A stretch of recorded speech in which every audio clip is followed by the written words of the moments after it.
Good day and welcome to another episode of Did You Know with Dr. Raymond Lombard, the one and only. I'm Wessel Kutsia. Dr. Ray, someone asked me the other day, well, not asked me, on our social media, they said, why do you call yourself doctor? Where did you study? Northwest University in Potch, the University City of South Africa. And you did a doctorate in? Yes, we really want to know. Tell us, because someone asked, so I'm like... Theological education in a Mission Day perspective in the Africa Council and an evaluation of Wheels for God's Word, Word on Wheels in Africa. Okay. So it's a double status that I received from the university. So theology, missiology. Yes.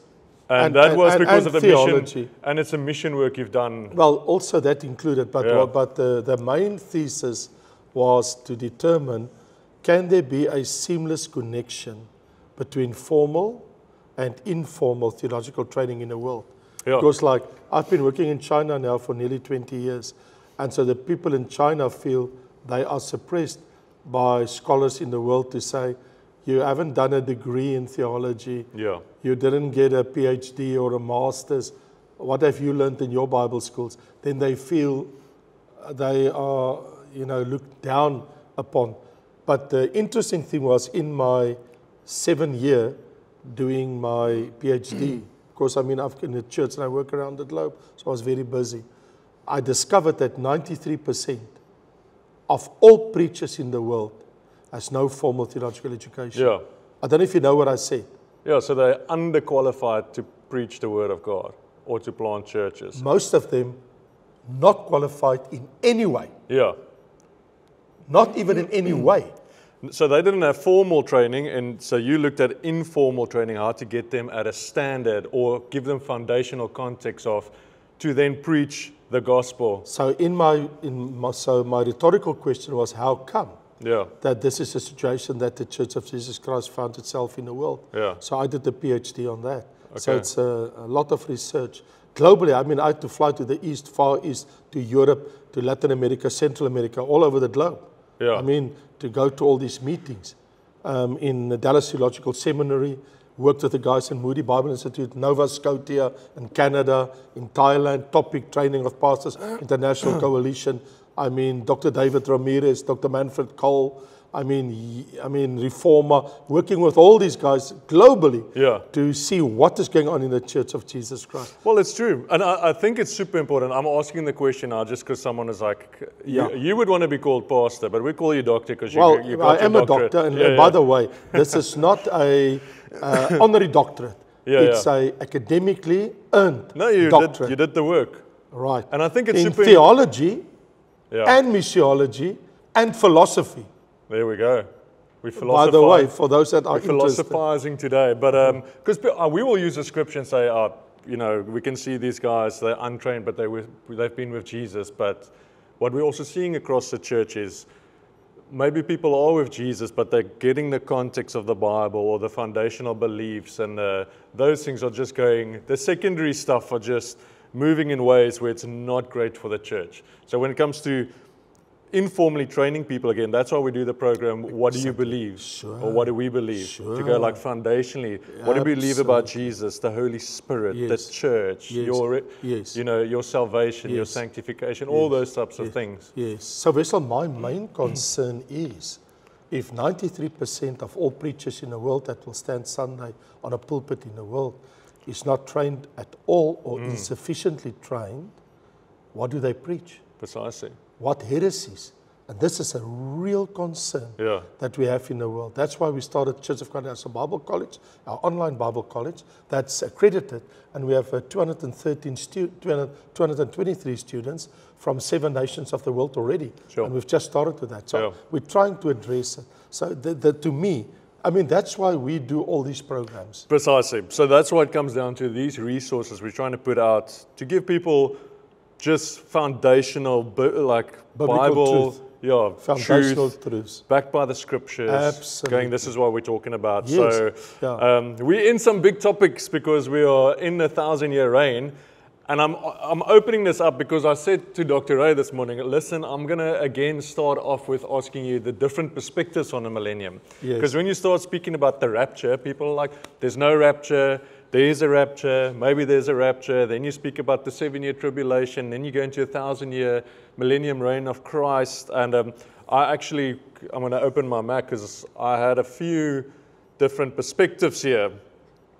Before you give how we look at, Yes. dispensational premillennialism, there's something called, here we go, amillennialism, which is a covenantal theology dominant view that there's no literal 1,000-year reign, but that Jesus reigns spiritually through his church today. There's one of those. So I'm just putting it out there because people will be like, yeah, but it's not 1,000 years. It's just like Jesus is reigning. Yeah, can I just, on that point, just make a comment? Yeah, please. The Bible does not ever say that Jesus reigned through his church. There's not such a verse in the Bible. Okay. I don't know where they get it. That it is all man-made concepts. Let me explain to you. The Bible says in Ephesians that God, in Ephesians 2, has made Jesus the head of his church, not king of his church. Yeah. Listen to me.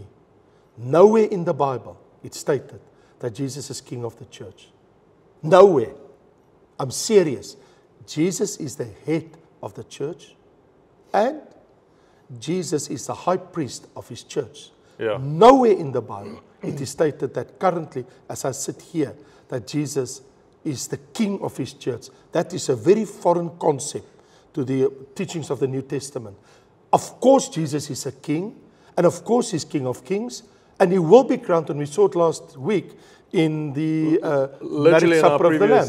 previous episode. Yes, I discussed with you. Yeah. That's when they crown him as King of Kings at the marriage supper of the Lamb. And then he comes to reign. As king Yes. for 1,000 years. Yes. So they would think that Satan, because Satan's also going to get bound at the end of the 1,000 years, which we're going to get to. Yeah. And so what do they think? That Satan is bound now so that the church can expand and he can't stop the gospel. If Satan is bound now, we're having a lovely time with the absence of Satan in this world. And we can I see, mean, we're having a lot of fun. I think with we can look at the devil. world today and go like, I don't think he's bound. 'Cause, You know, where I come from, and I'm sorry to say, I was raised in a Dutch Reformed church, not in a Pentecostal church. Yeah. I only became Pentecostal after I was 18 years old. The Dutch Reformed church where I come from, they teach volgens, according to the teaching of Augustinus Yeah. in the 4th century after Christ. This is where these things come from. Yeah, yeah. I'll tell you, I exactly know where it comes from. I'll tell you This where is it comes Augustine, from. Oh, Roman yeah, of Catholic. of course. You didn't tell me that. I know that. Yeah. And so he wouldn't, because they don't take the book of, listen, Wessel, if you don't take the book of Revelations as a literal book, yeah. you're in trouble. Because then we can put our spin on it, on every text, as much as we want. Yeah, because your symbolism can just symbolize whatever you want it to That symbolize. you wanted to say to fit your theology. Yeah. This is crazy stuff. Let me ask you this one question. Let me ask you the question. You've been asking me questions. Okay, well, here we go. Did the Bible speak on numerous occasions in the Old Testament that one day the Messiah will be on earth and he will reign on earth as king, and that the Jewish nation will be the head of all the nations, and through them he will reign the world? Is that the teaching of the Old Testament? Of course it is. Like we read in, was it Isaiah? Yeah, chapter 11, Yeah. chapter 9, many places, many places. Here's the thing. It was never stated in the Old Testament when it's going to happen and how long that reign is going to take place. Yeah. Listen to what I said. The when and how long In the Old Testament. in the Old Testament has never been revealed. Okay. It's only been revealed in the New Testament. And that's where we get 1,000-year from. Can you believe it? Wait, but you can't back your perspective now. We're going to get to your perspective. Sure, but no, because you used the word 1,000 year. Yeah, I just yeah. want to say something. Okay. The word 1,000, let me ask you this question. Secondly, where does the word 1,000 years appear in the Bible? Where? In Revelation. Where? Revelation 20. Correct? How many times? 3 times. 6 times. Okay. Here we go. Where outside of Revelation 20 is a period stated how long it is? And where is the word 1,000 years used outside of Revelation 20? I don't know. Nowhere. Yeah. It's a clear biblical fact that when Jesus appeared, like we discussed last week, from heaven, then only you read of the dragon bound for 1,000 years. Satan is bound for 1,000 years. And there's a 1,000-year reign of Christ. Jesus got crowned at the marriage supper. Now, if it is true what they said, the amillennium, let's just test it with one verse. Okay. Here we go. Just this.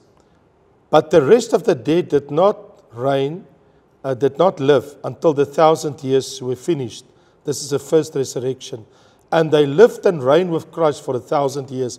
The people that didn't receive the mark of the beast. Okay, and that was the martyrs Okay, but when is that going to happen? after the Armageddon.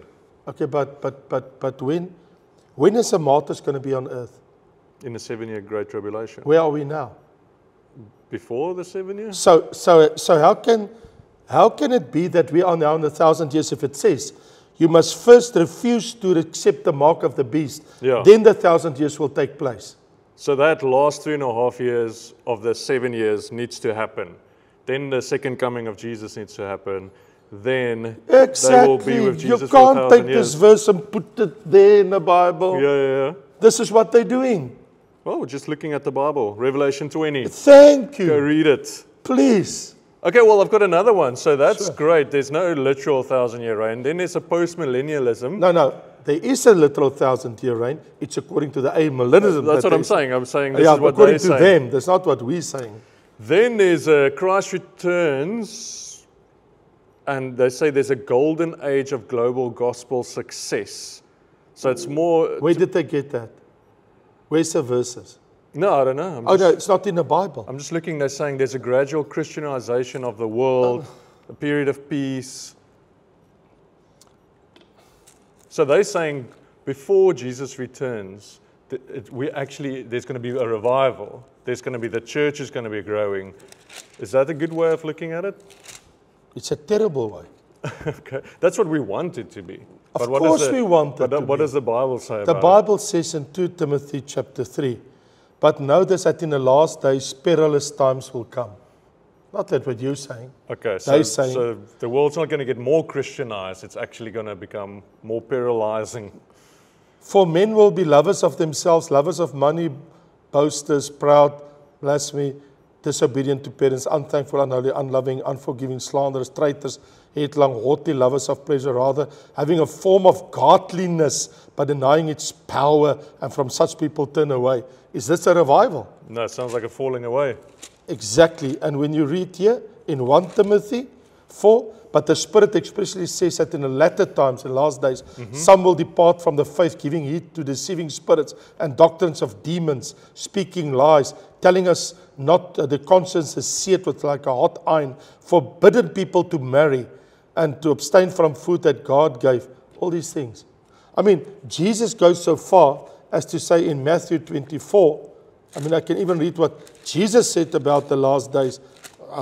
Please, I don't know where these people get what they say, because it doesn't exist in the Bible. Jesus says, and they will deliver you and up to tribulation and kill you, and for your name's sake. And then many will be offended and will betray one another and will hate one another. Then many false prophets will come. And because of lawlessness, it's in the end time, in the time of the end of the age. Because of the lawlessness, the love of many will grow cold. Jesus said the love of his church will grow cold. I mean, Revelation chapter 3 speaks of the church of Laodicea, which is the last church, which is a lukewarm church. Yeah. So, it's not true. Please go and look back at one of our programs. Will there be a revival in the end time? The answer is no. Will there ever be a worldwide revival? Yes. When will it take place? We did it already. We discussed it already. According to the prophecies of Joel chapter 3 and 2, there will be a revival, but it will only be in a 1,000-year reign of Christ. That's what I wanted to say, because loads of people will use Joel 2 to say, It's now. we're seeing a revival, there's going to be a So revival. that's why they say believing we're for now in revival. 1,000 years.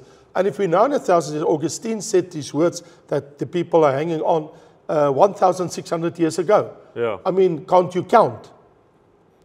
How long is 1,000 years? It's already 1,600 years after Augustine. Yeah, but it's a symbolic 1,000 years. Real. Well, my Bible talks about the literal 1,000 years. Okay, so Joel 2 was speaking about this 1,000 year that we are speaking about. That the fulfillment of Joel 2 of the revival will be fully accomplished in the 1,000-year reign of Christ on earth. So to establish what your views are on the millennium is, Sure. there's a rapture, Sure? there's a 7-year great tribulation, Absolutely. second coming of Jesus. Sure? He becomes king, he Yes. comes down to earth, Yes? and he reigns for 1,000 years. With his church, with the martyrs, with those that receive crowns. And it's not only my view, it is the view of the Church of Jesus Christ worldwide, except for those that have erred away from the road. Yeah. Yeah. Okay. It's not only my view. No. I wanted to get clarity on when we speak on it, what's your context, what's your perspective, Sure. because there's so many. Yes. So just to establish, We can how it all kill comes all together. those heresies and different perspectives by just using the Bible. Okay. Any other scriptures that we can look at where it speaks on? You said Revelation 20. Is that where we It's get? the only place where you... I mean, I can take you, like let's say for instance, like to Isaiah chapter 2, just for instance. We talked about Isaiah chapter 9 and 11 just now. But let's just go to Isaiah 2. I will read it to you. And you as a, can I say unlearned scholar? Yeah. Right. I've also only been with Jesus. All right. So if I read here in Isaiah chapter 2, the word that Isaiah the son of Amos saw concerning Judah and Jerusalem. Now it shall come to pass in the latter days, time of the end, that the mountain of the Lord's house shall be established on the top of the mountains, of course referring to Jerusalem, and shall be exalted above the hills, and all nations, so concerning Jerusalem, it says, so concerning Judah and Jerusalem, Okay. the mountains will be established and the hills, Jerusalem, and all nations shall flow to it, Jerusalem. Many people shall come and say, come, let us go to the mountain of the Lord, Jerusalem, to the house of the Lord in Jacob, Jerusalem. He will teach us his ways in Jerusalem, and we shall walk in his paths in Jerusalem. And out of Zion, Jerusalem, shall come forth the word of the Lord, and the word of the Lord from Jerusalem.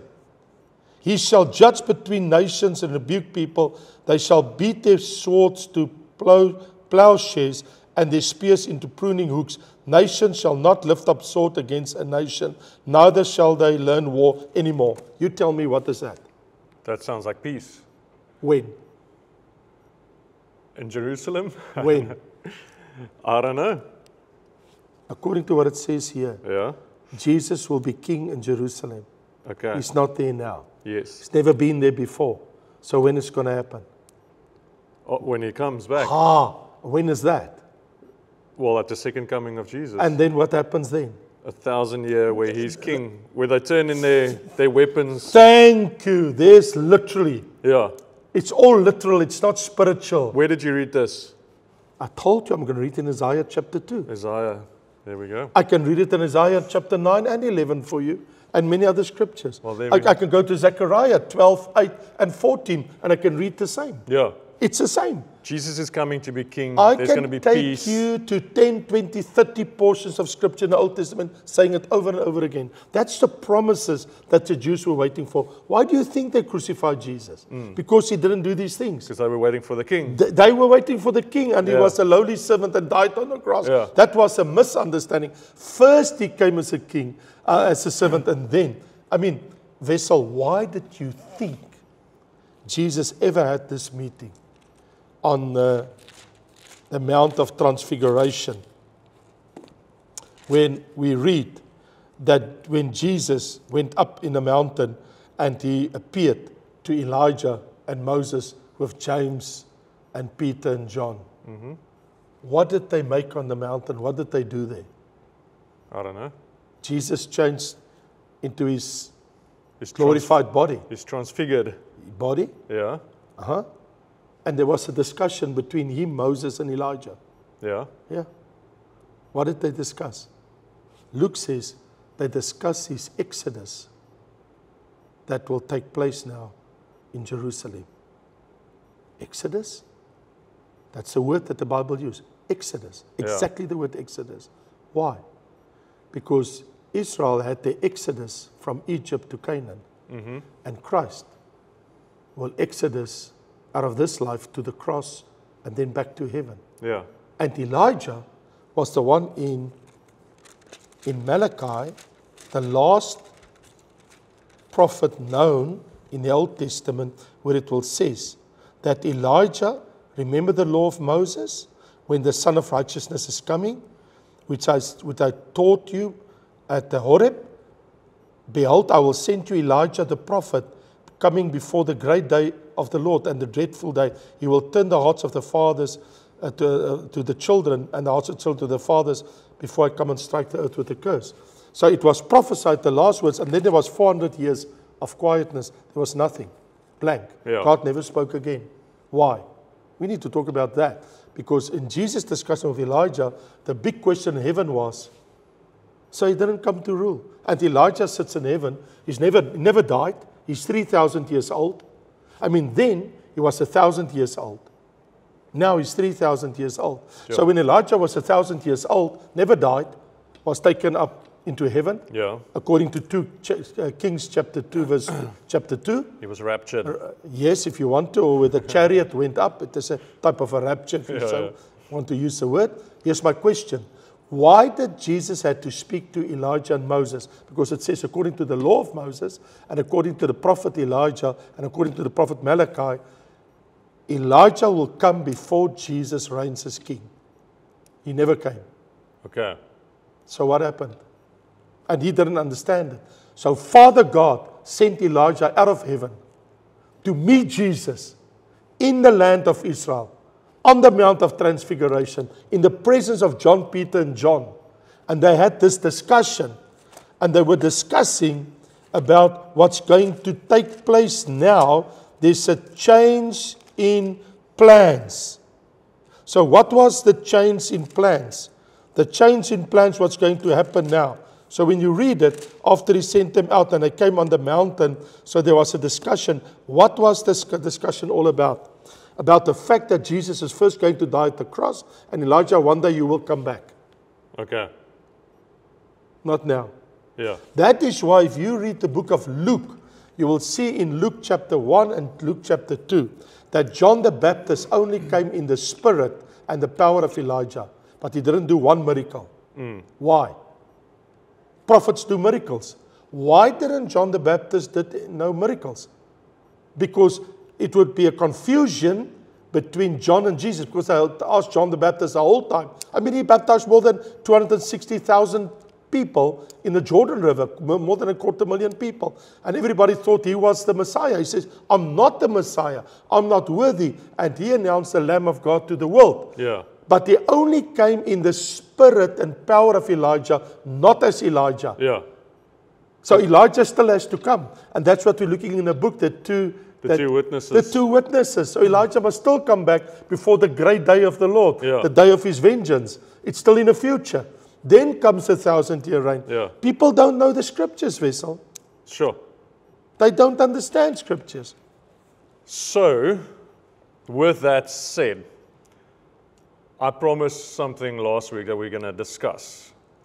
And that was the 75 days of Daniel, that as we move into the 1,000-year reign. We're just getting started with the 1,000-year reign. So It's going to take us 1,000 years, seems to me, to get through it. Because I haven't even paged in the first page. We're just establishing what Dr. Ray just said. So, Jesus is king. He's coming down to earth. You said something about 75 days in Daniel prepping for this millennium, or Yeah.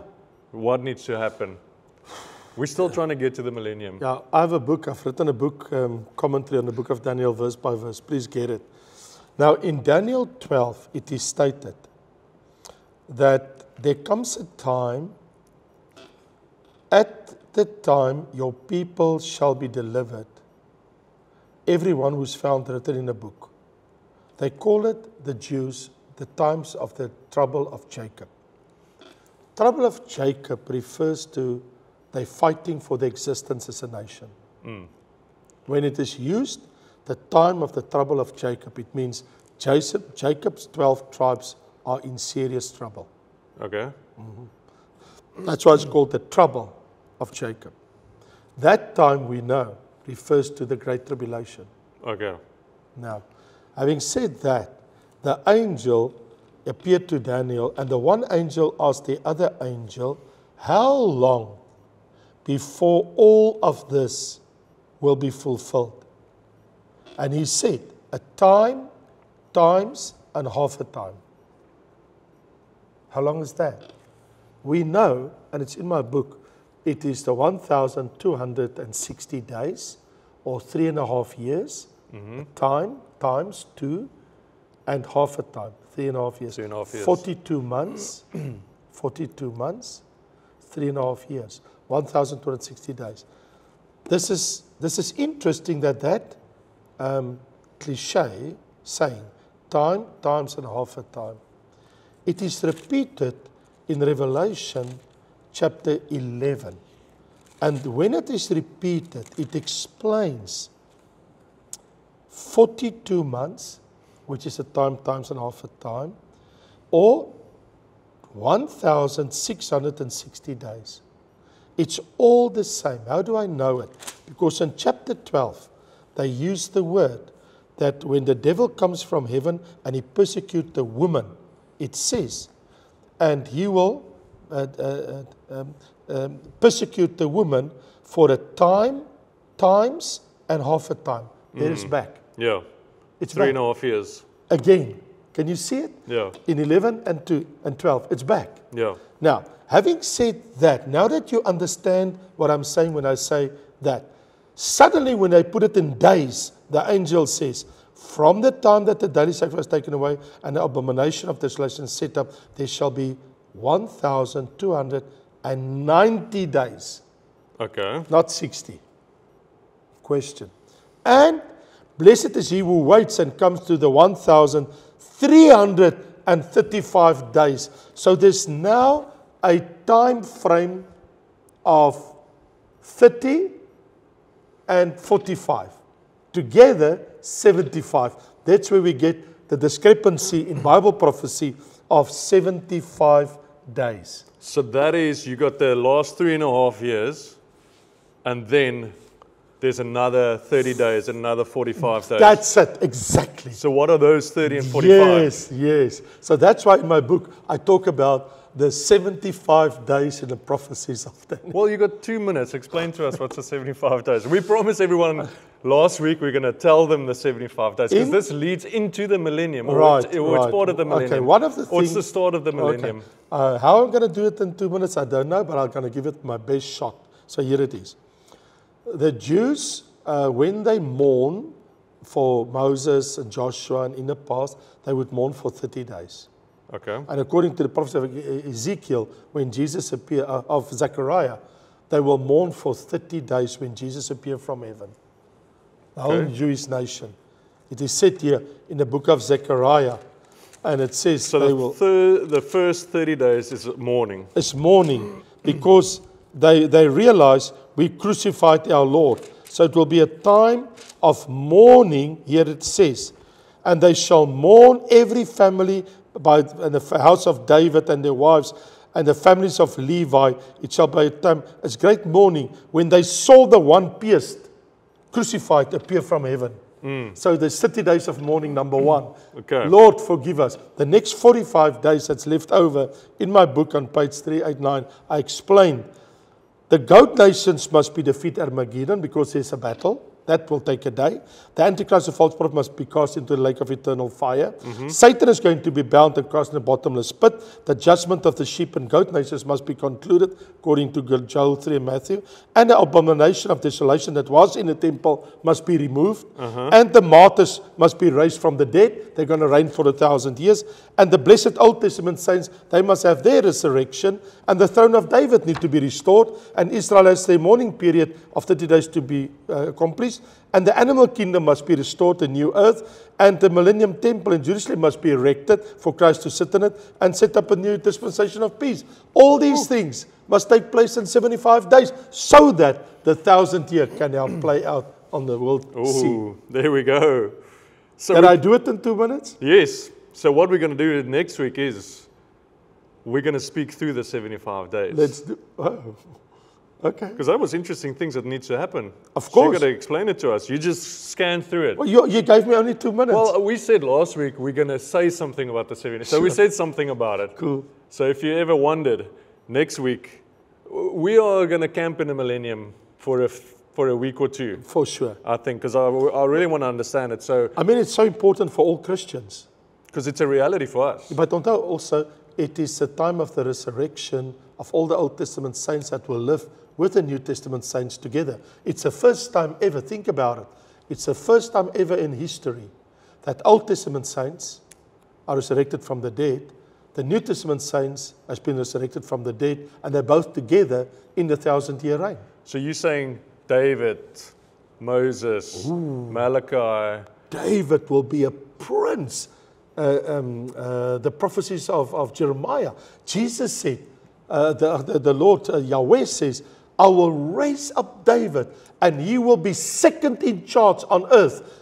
Jesus is number one and second is Jesus. Jesus is the king and David is the prince. He's number two on the planet in the 1,000-year tribulation. Number two. Jesus is number one. Well, there's a lot to speak about in the millennium. Oh, yes. So we're going to conclude on this one. Sure. And we're going to jump into the next episode next week. And we're going to chat about all that stuff. Please, it's super, let's do it. Super interesting. So, Dr. Ray, thanks for that one. That was Pleasure. it's almost just establishing where we're going with this millennium. Absolutely. I think there's a lot to go through. I'm still on page 1 of this, so we jump through. Next week, we're going to chat about that first 75 days, and then we're going to see what happens in 1,000 years, and who reigns, and who's here, and what do we need to do, and what happens at the end of the 1,000 years? Why is there an end to the 1,000 If years? it's going to take us a week to get through the 75 days, how long it's going to take us to get to the 1,000 years? Hey, let's see. We got some time. So everybody, Thank you. I hope you enjoyed that episode. I know you did. Please get your book.